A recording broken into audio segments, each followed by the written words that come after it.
ilikuwaje mpendwa? Hapo mwanzo Mungu aliziumba mbingu na nchi, nayo nchi ilikuwa ukiwa tena utupu. Mwanzo wa mambo yote ilikuwaje mpendwa? Hapo mwanzo Mungu aliziumba mbingu na nchi, nayo nchi ilikuwa ukiwa tena utupu. Na giza lilikuwa juu ya uso wa vilindi vya maji. Roho Yahweh akatulia juu ya maji. Roho Yahweh akatulia juu ya maji. Ndiyo maana Yehoshua akajiita yeye ni maji yaliyo hai.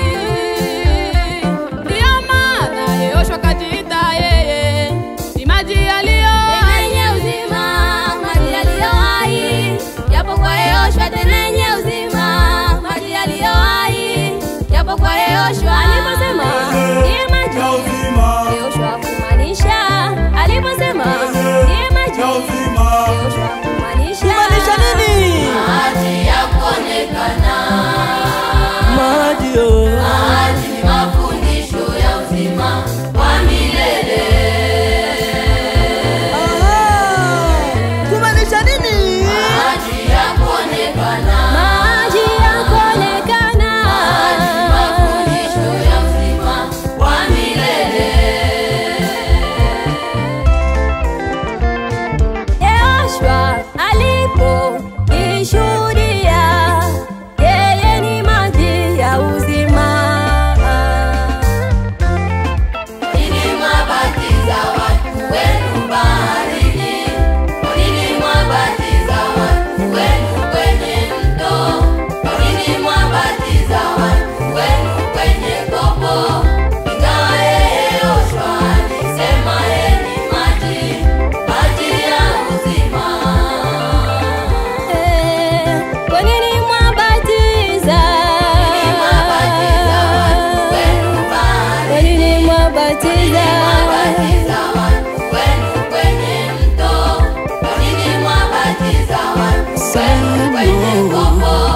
Ingawa Yehoshua alisema yeye ni maji, maji ya uzima.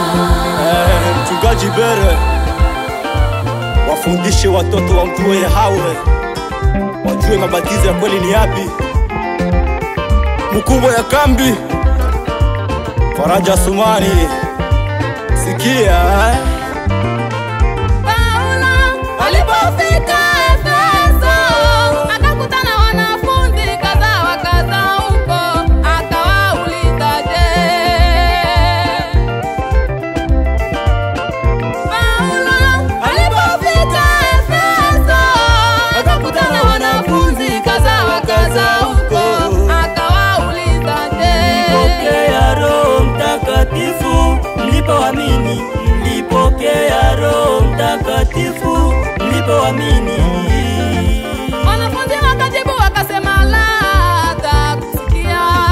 Wanafunzi wakajibu wakasema la, hatakusikia kwamba kuna Roho Mtakatifu. Hatukusikia, kusikia kwamba kuna Roho Mtakatifu. Hatukusikia. Akawauliza mlibatizwa kwa ubatizo gani? Akawauliza mlibatizwa kwa ubatizo gani? Wakasema ubatizo wa Yohana. Wakasema Ubatizo wa Yohana. Akasema Yohana alibatiza. Ubatizo wa toba. Akasema Yohana alibatiza. Ubatizo wa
Lydia Bella from USA. Ubatizo si kuondoa uchafu wa mwili. Ubatizo alinijibula dhamiri safi. Ubatizo si kuondoa uchafu wa mwili. Alinijibula dhamiri safi. Papa Faliala Bushiri na Mama Sifa Juma. Ubatizo si kuondoa uchafu wa mwili. Alinijibula dhamiri safi.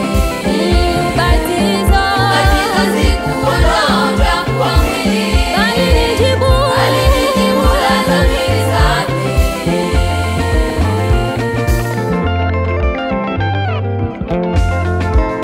Maurice Shaprokinge pamoja na Papa Swedi Umari, bila kusahau na Papa Juma Salumu